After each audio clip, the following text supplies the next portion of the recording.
Hello everyone, Nick the DM here for another episode of 5e's Forgotten Giants. In today's video, we take a look at the Sand Giant, not to be confused with the Desert/Sun Giant from my last video.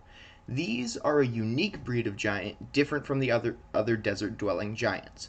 It's confusing, I get it, I deal with it too. But, moving on, we're going to talk about the Sand Giant. The Sand Giants only appear in Monster Manual 3 of D&D 3.5, having no other versions as far as I could find. The Sand Giants are disciplined and cautious, living in carefully organized dwellings. The leadership of their clans is based on a hereditary monarchy. The next king or queen of the tribe is the firstborn of the previous leader, with a complicated system of blood relation on birth order dictating the next in line after the first. This complicated system is not mentioned or referenced, so that is left up to the DM running the campaign, maybe opening up the potential for the players to help another child of the royal family take the throne from their eldest sibling, or maybe one who is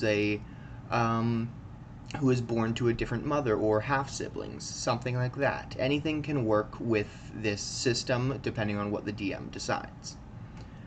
While their communities are isolated from others, the Sand Giants themselves are not isolationists.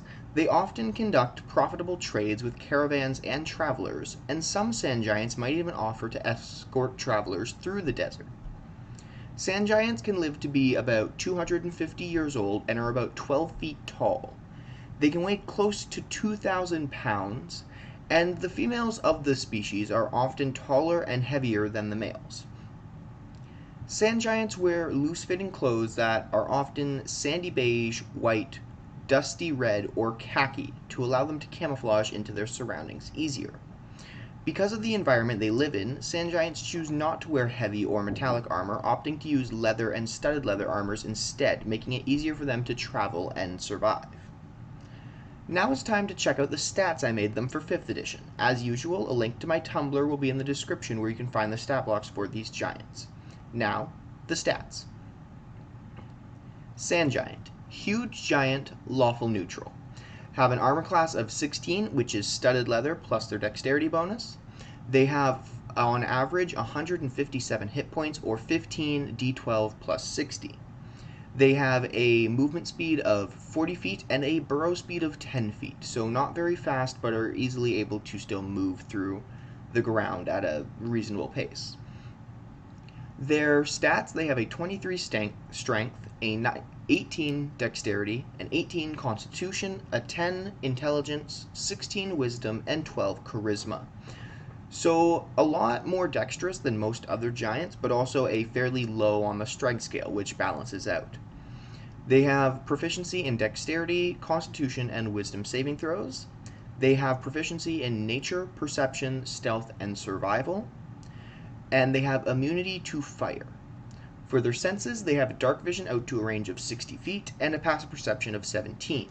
They speak common and giant, or this can change depending on the region they live in. If the people they conduct trades with are less likely to speak common and more likely to speak something else, they will probably take that language instead.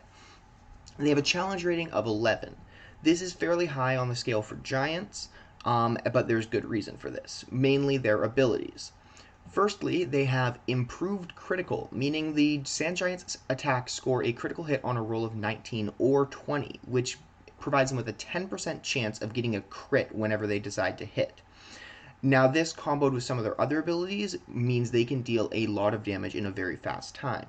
Their other abilities, like Heat Shimmer. As a bonus action, the Sand Giant can cause a shimmering effect around itself. This effect works like the Blur spell.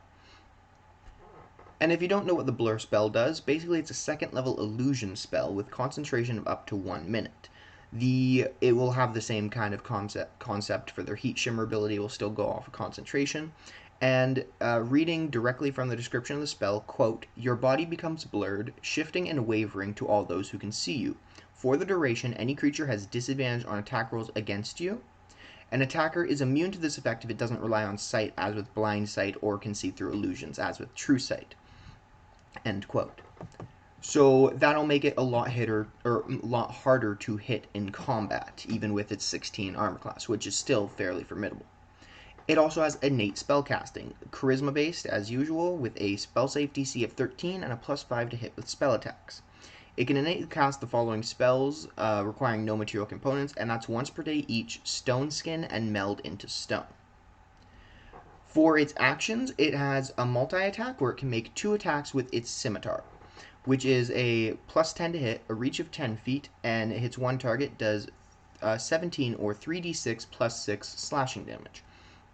Not a huge amount of slashing damage, but considering they get hit twice, they have higher crit, and they are hard, or they have improved critical, and they are harder to hit because of Heat Shimmer. This will make it a little bit easier on them. That combined with their final ability, one of my favorite things, because it is a unique weapon and something native to the Sand Giants, is their Sand Blaster. So as an action, the Sand Giant blows a 15-foot cone of sand out of a tube-like weapon.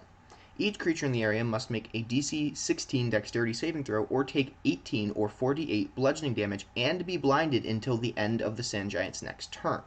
On a failure, taking half damage and not being blinded, on a failure, or taking half damage and not being blinded on a success.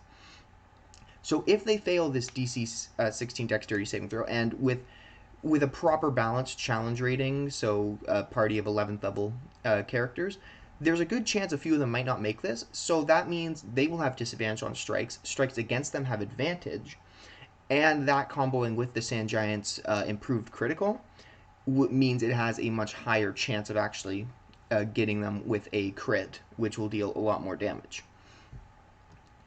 That is it for their stats. Simplistic but very useful. Now, it does also mention that there is a likelihood, or they mentioned in the Monster Manual 3, that there is a likelihood that Sand Giants can come with some fighter levels.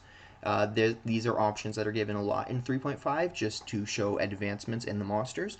So if you wanted a captain of a Sand Giant, like travel platoon or battalion, I don't know if I'm using that word right, but if you have a captain, they might have a few more levels in fighter, giving them a few more abilities, maybe an action surge, something like that.